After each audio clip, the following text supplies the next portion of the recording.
प्यारे बच्चों, इंग्लिश वाले सर की क्लास में आपका वेलकम है। जब आप किसी एक ही फील्ड में बरसों तक लगातार मेहनत करते चले जाते हो तो स्वाभाविक है उस फील्ड के कुछ निष्कर्ष, कुछ अनुभव आपको पता चल ही जाते हैं। ऐसे ही मैं बहुत साल से इंग्लिश पढ़ा रहा हूँ, मतलब पढ़ा भी रहे हैं, कॉपी भी चेक कर रहे हैं। तो इंग्लिश की कॉपी यानी जब मूल्यांकन करते हैं तो उससे संबंधित कुछ निष्कर्ष हमें आ ही गए। मतलब ये गेम क्या है, नंबर कैसे तो आते हैं, कैसे नहीं आते, तो इस पर मैं थोड़ा फोकस करूंगा। तो आज के वीडियो में बताऊंगा कि इंग्लिश पेपर में ये 3 गलती कभी मत करना, आपके मार्क्स कटेंगे। क्या आपको पता है, बहुत बार बहुत सारे स्टूडेंट्स नंबर बढ़ाने के लिए कुछ एक्स्ट्रा लिख देते हैं, कुछ एक्स्ट्रा काम करते हैं और सोचते हैं कि नंबर बढ़ेंगे। सच बताऊं, नंबर कट जाते हैं। बस यही तो गेम है, यही तो आपको समझना होगा। कॉपी चेक करना एक मनोविज्ञान है जिसे आपको समझना होगा। जो समझ गया उसका बेड़ा पार है। तो आज के वीडियो में हम बात करेंगे उन 3 मेजर गलतियों की जो अक्सर स्टूडेंट्स नंबर बढ़वाने के लिए कर देते हैं। सबसे पहली बात, ओवर स्मार्ट मत बनना। देखिए, स्मार्ट बनना तो ठीक है, बट कई बार हम ओवर स्मार्ट बन जाते हैं। अब मेरी नजर में ओवर स्मार्ट बनना क्या है, ओवर स्मार्ट में 3 गलतियां आती है। सबसे पहली गलती है, वर्ड लिमिट से ज्यादा मत लिखना।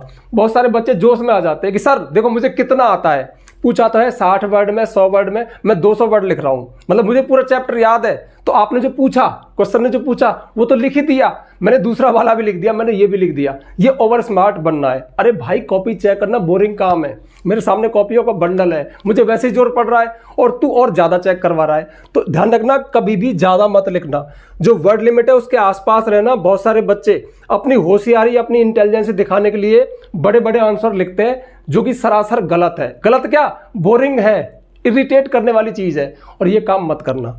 दूसरी बात है, क्वेश्चंस का ऑर्डर मत बिगाड़ना। ऑर्डर मतलब क्रम। जैसे कि अपना क्वेश्चन पेपर आया, उसमें 4 सेक्शन है, तो 1 2 3 4, चले, एक तो सेक्शन होता है, सेक्शन के अंदर भी एक क्रम होता है। तो पूरे पेपर में क्रम होता है। अब होता क्या है, हमें जो सबसे अच्छा आता है उसको हम सबसे पहले लिखते हैं, उसके बाद में फिर जो कम आया उसको बाद में, उसको बाद में, उसको बाद में। और कई बार तो हम तांडव भी कर देते हैं। जैसे कि हाँ, एक छूट है, आप पूरा सेक्शन चेंज कर सकते हो। जैसे कि सेक्शन बी, जिसमें कि राइटिंग सेक्शन है, आप पूरा पहले कर दो, कोई दिक्कत नहीं है।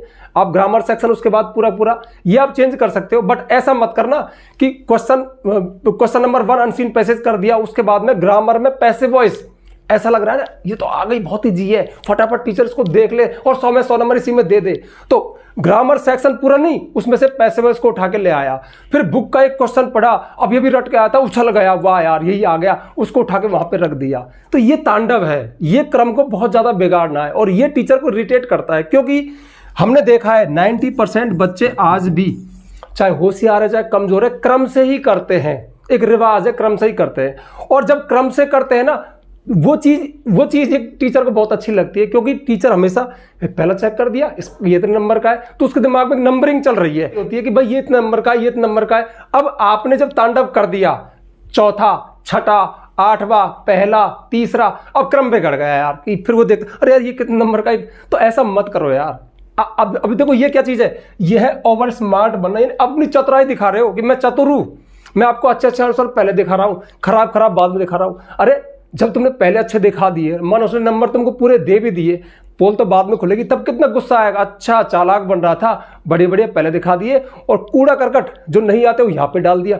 तो कहीं ना कहीं फिर वो इरिटेट होगा। और जो आपने पीछे जो लिखा है ना, उनमें कुछ गुंजाइश थी, वो गुंजाइश आप खत्म कर दोगे, उनमें वो नंबर हो सकता है, मैं पक्का नहीं करा, काट दे। मतलब कहीं ना कहीं उसको गुस्सा आएगा आपकी इस हरकत पे कि आपने चीजों को इतना अस्त व्यस्त कर दिया। कई बार तो बच्चे ये भी कर देते हैं, जैसे तीसरा कर रहा है, लाइट चली गई, जितना याद था उतना लिख दिया, फिर छठा याद आ गया, फिर छठे का शेष यहाँ है साहब, वो तो और भी महातांडव कर दिया।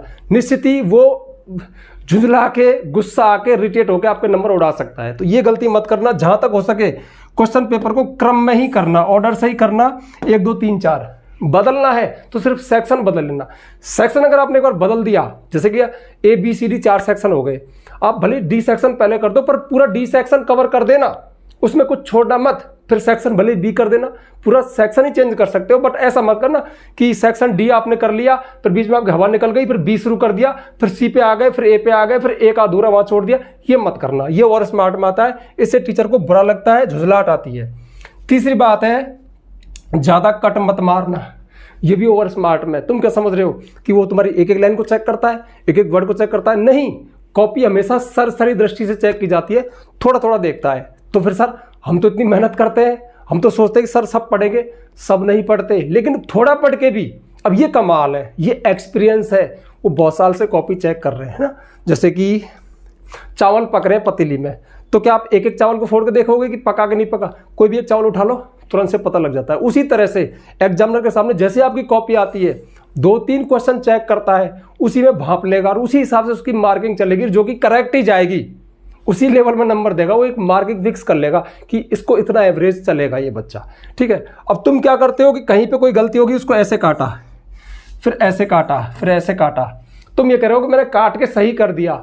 अरे वो सरसरी दृष्टि चेक कर रहा है। दूसरी बात, जब तुम इतना कट मार रहे हो तो कॉपी को तुमने भद्दा बना दिया। आंसर आपका अच्छा, आंसर एक लुक में अच्छा नजर आना चाहिए, थोड़ा सा पड़ता है हाँ कि ठीक है मैच हो रहा है, नंबर दे देता है।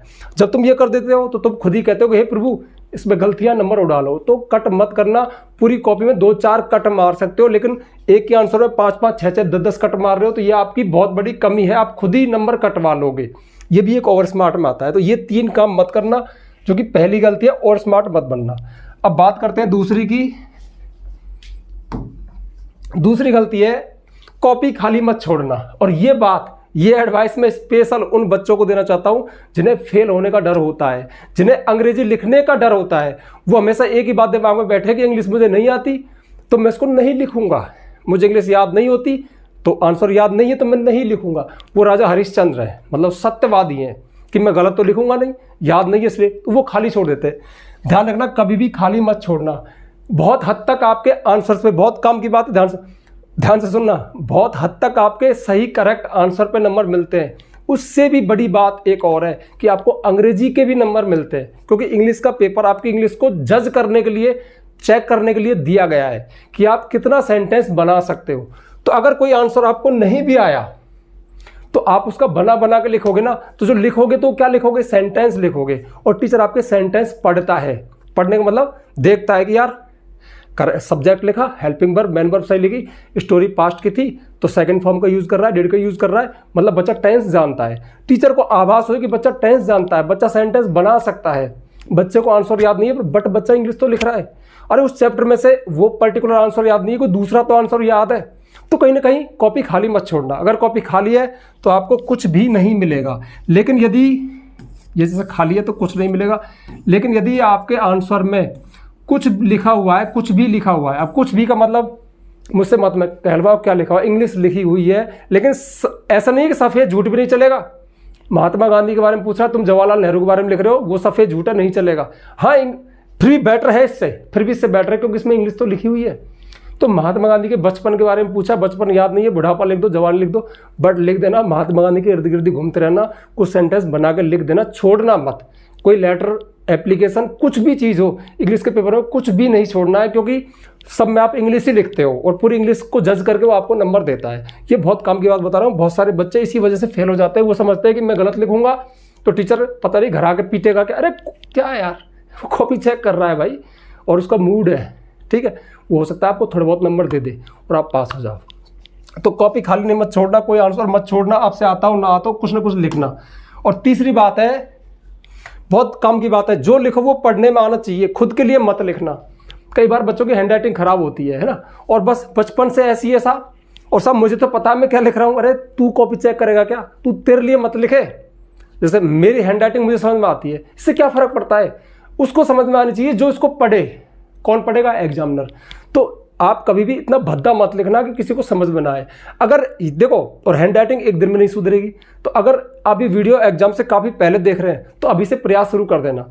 अच्छा, कैसे सुधरेगी? इस विचार को दिमाग में डाल लो कि मैं जो लिखूंगा वो मेरे लिए नहीं, दूसरे को समझ में आ रहा है। इसके लिए क्या है, अपने भाई से, दोस्त से पूछ लेना कि यार ये समझ में आ रहा नहीं आ रहा है, वो नहीं आ रहा फिर दोबारा लिखना। उसको दिमाग में रखना कि वो पढ़े इसको, फिर आप खुद ही उसको सुधार लोगे, खुद ही कुछ कमाल कर लोगे, ठीक है। कोई नहीं सिखाएगा, कैसे सुधरेगी। तो जब दूसरे के लिए लिखोगे तो आप उनको अच्छा बना के लिखोगे, सुधार के लिखोगे, उनमें गैप छोड़ोगे, सुंदर लिखोगे और वो आपकी हैंडराइटिंग सुधर जाएगी। यही मूल मंत्र है। तो होता क्या है, हाँ इसमें मैं बोलूँ, ये गलती नहीं है, ये हमारी बचपन से बिगड़ी हुई आदत है कि हमारी हैंडराइटिंग बिगड़ गई। बट ध्यान रखना, इसकी वजह से बहुत सारे नंबर कट जाते हैं। आपके आंसर तो सही है, आपने याद भी किया है, लेकिन उसको समझ में नहीं आ रहा तो नंबर कहाँ से देगा? और वो मैंने बताया सरसरी दृष्टि से पढ़ा जाता है, थोड़ा थोड़ा पढ़ेगा और वो ऐसे बढ़ जाएगा, या फिर 4 में से 1 नंबर दे देगा। बहुत सारे बच्चे क्वेश्चन करते हैं कि हैंडराइटिंग मायने रखती है क्या? नहीं रखती।